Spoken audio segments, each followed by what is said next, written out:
আগামী দিন কোন দিকে বাংলাদেশ যাবে।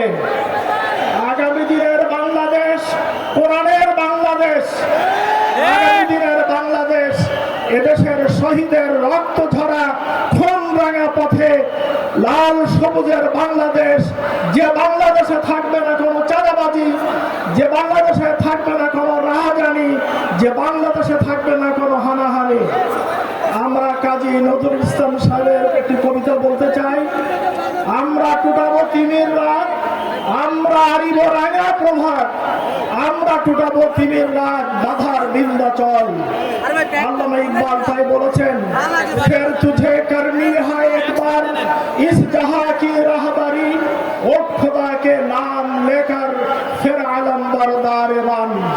সম্মানিত উপস্থিতি, আমরা ফাঁসিতে গিয়েছি, আমরা গুলিতে শাহাদাত বরণ করেছি, আমরা জেলখানায় গিয়েছি, আমরা পঙ্গুত্ব বরণ করেছি। যে উদ্দেশ্যে, সেই উদ্দেশ্য আজকে হাসিলের অর্জন করার সময় আমাদের সামনে এসে হাজির হয়ে গিয়েছে।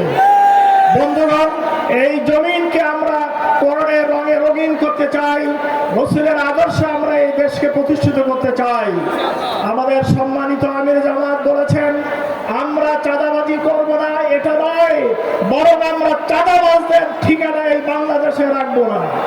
এখানে চাঁদাবাজি চলবে না, লুটতরা চলবে না, হাইজ্যাক চলবে না।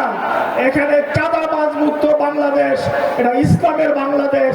এই বাংলাদেশ গড়ার জন্য আমরা সামনে এগিয়ে যাচ্ছি। সংগ্রামী খুলনাবাসী, আমরা এখনো লক্ষ্য করছি সামনে আমাদের জাতীয় নির্বাচনের শিডিউল ঘোষণা হতে যাচ্ছে, অথচ আমরা খুলনায় কালকে কোরের চত্বরে গুলিতে 2 জন মানুষ মারা গিয়েছে আমরা লক্ষ্য করলাম। রাতে আবার গুলির শব্দ আমরা শুনলাম। এটাই কি লেভেল প্লেইং বাংলাদেশ? অতএব সামনে নির্বাচনের জন্য এই অস্ত্র উদ্ধার করেন, এটা লেভেল প্লেইং ফিল্ড তৈরি করেন, নির্বাচনের পরিবেশ তৈরি করেন।